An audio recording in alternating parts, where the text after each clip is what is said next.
हजरत उमर फारूक आजम रजी अल्लाह ताला अन्हु ने कभी कोई ख्वाहिश नहीं की।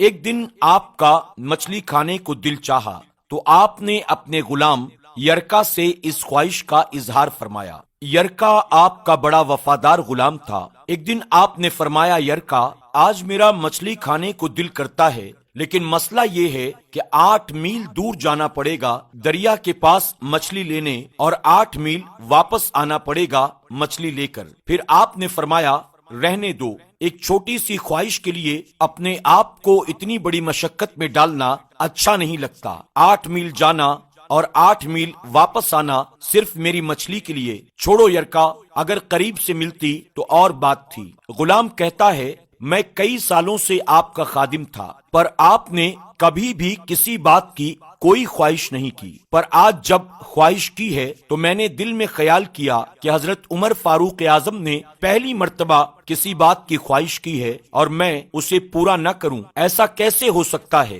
गुलाम कहते हैं कि जनाब उमर फारूक आजम रजी अल्लाह ताला अन्हु जोहर की नमाज पढ़ने गए तो मुझे मालूम था उनके पास कुछ मेहमान आए हुए हैं, असर उनकी वहीं पर हो जाएगी। गुलाम कहते हैं कि मैंने हजरत उमर फारूक आजम रजी अल्लाह ताला अन्हु के पीछे नमाज पढ़ी और 2 रकात सुन्नत अदा करके मैं घोड़े पर सवार हो गया। वो अरबी नस्ल का घोड़ा था, उसे तेज दौड़ाकर मैं 8 मील दूर दरिया पर पहुंच गया। अरबी नस्ल के घोड़े के लिए 8 मील कोई मायने नहीं रखता। वहां पहुंचकर मैंने एक टोकरा मछली का खरीदा और हजरत उमर फारूक आजम रजी अल्लाह ताला अन्हु की असर की नमाज होने से पहले मैं वापस भी आ गया। वापस आकर मैंने घोड़े को ठंडी छांव में बांध दिया ताकि उसका पसीना जल्द सूख जाए कि कहीं उमर फारूक आजम देख न ले। गुलाम यरका कहते हैं कि घोड़े का पसीना तो सूख गया, पर पसीने की वजह से गर्द गुबार घोड़े पर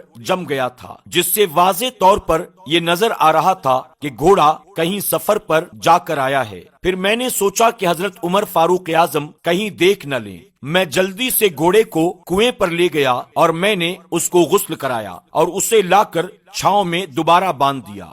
नाज़रीन इकराम, जब हमारी ख्वाहिशात होती हैं तो हमारा क्या हाल होता है, लेकिन ये ख्वाहिश पूरी करके डर रहे हैं क्योंकि इनका ज़मीर जिंदा है। उमर फारूक आजम के गुलाम यरका बयान करते हैं कि जब उमर फारूक आजम नमाजे असर पढ़ाने के लिए गए तो मैंने भी उनके पीछे नमाजे असर अदा की। नमाज से फारिग होकर जब सैयदना उमर फारूक आजम घर तशरीफ लाए तो मैंने उनसे कहा, हुजूर, अल्लाह ने आपकी ख्वाहिश को पूरा कर दिया है, मछली का इंतजाम हो गया है, बस थोड़ी देर में मछली पकाकर आपके सामने पेश करता हूँ। कहते हैं मैंने ये लफ्ज कहे तो जनाब उमर फारूक आजम उठ गए और घोड़े के पास चले गए। आपने घोड़े की पुश्त पर अपना हाथ फेरा, उसकी टांगों पे हाथ फेरा और फिर उसके कानों के पास गए और घोड़े का कान उठाया और कहने लगे, यरका, तूने सारा घोड़ा तो धो दिया, लेकिन कानों के पीछे से पसीना साफ करना तुझे याद नहीं रहा और यहाँ तो पानी डालना भी भूल गया। हजरत उमर फारूक आजम रजी अल्लाह ताला अन्हु घुटनों के बल जमीन पर बैठ गए और कहने लगे, ओ यार यरका, इधर आ,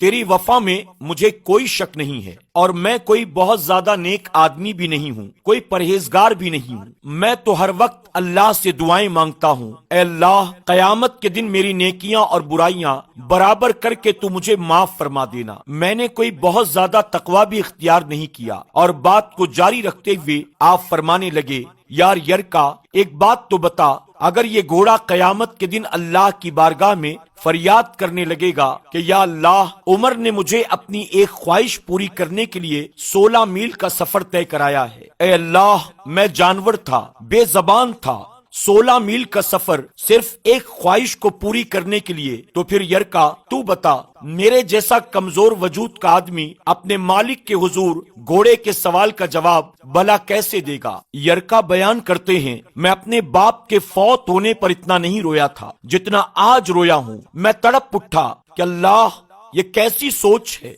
नाजरीन इकराम, यहाँ तो लोग अपने मुलाजिम को नीचा दिखाकर अपना अफसर होना अक्सर जाहिर करते रहते हैं। यरका जारो कतार रोने लगे। हजरत उमर फारूक आजम फरमाते हैं, यरका, अब ऐसा करो कि घोड़े को थोड़ा इजाफी चारा डाल दो और ये जो मछली लेकर तुम आए हो इसे ले जाओ और मदीने के गरीबों के घरों में تقسیم کر دو، اور یرکا یاد رکھنا جس کسی کو بھی یہ مچھلی دینا اس سے یہ ضرور کہنا کہ وہ تیری بخشش کی دعا کریں اور عمر کی معافی کے لیے بھی اللہ کی بارگاہ میں دعا کریں۔ ناظرین اکرام، آپ تمام سے گزارش ہے کہ آپ اس کہانی کو اپنے دوست احباب کے ساتھ زیادہ سے زیادہ شیئر کریں تاکہ انسان اپنی خواہشات کو اپنی آخرت کے مقابلے میں ترجیح نہ دے اور اپنی زندگی کو اللہ اور اس کے رسول صلی اللہ علیہ وسلم کی رضا کے مطابق گزارنے کی کوشش کرے۔ آپ سے گزارش ہے کہ فیس بک پر ہمارے پیج پیارا دین کو فالو کریں، لائک کریں اور شیئر بھی کریں۔ یوٹیوب پر ہمارے چینل پیارا دین کو سبسکرائب کریں۔